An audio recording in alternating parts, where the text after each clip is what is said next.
Diriwayatkan dari Abbas bin Abdul Muttalib radhiyallahu anhu.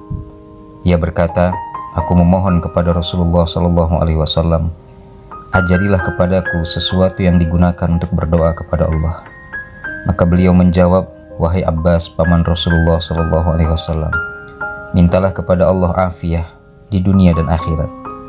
Dalam hadis lain yang diriwayatkan Ibnu Umar radhiyallahu anhu bahwa Nabi sallallahu alaihi wasallam bersabda, tiadalah suatu yang dimintai seorang hamba dari Allah yang lebih dicintai daripada meminta afiah.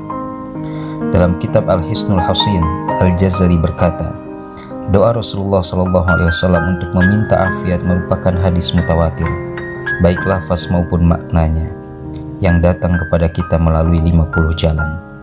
Mohonlah ampunan dan afiat kepada Allah, karena seseorang tidaklah diberi sesuatu yang lebih baik setelah keimanan dari afiat.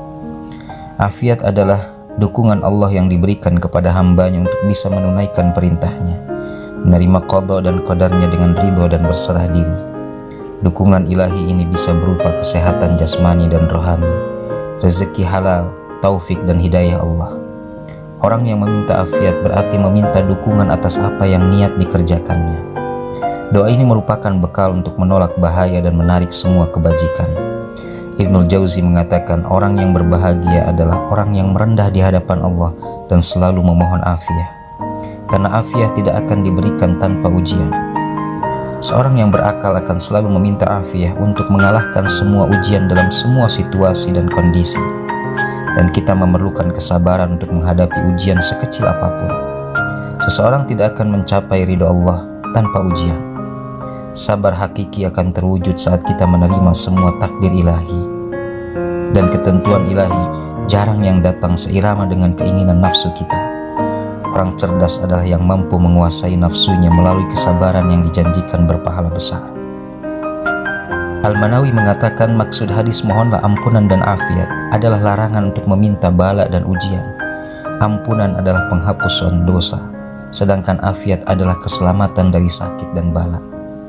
Afiat itu mencakup di dunia dan akhirat, karena kesolehan seorang hamba tidak akan sempurna kecuali dengan ampunan dan keimanan yang meyakinkan.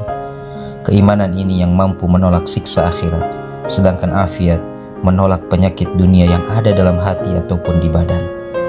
Oleh karena keafiatan di dunia merupakan nikmat Allah yang besar, orang yang mendapatkannya wajib menjaganya dan melindunginya dari hal-hal yang merusak. Dalam hal perintah doa afiat kepada Abbas yang dianggap sebagai orang tuanya, terdapat dorongan kepada kita agar membiasakan diri untuk memohon afiat kepada Allah.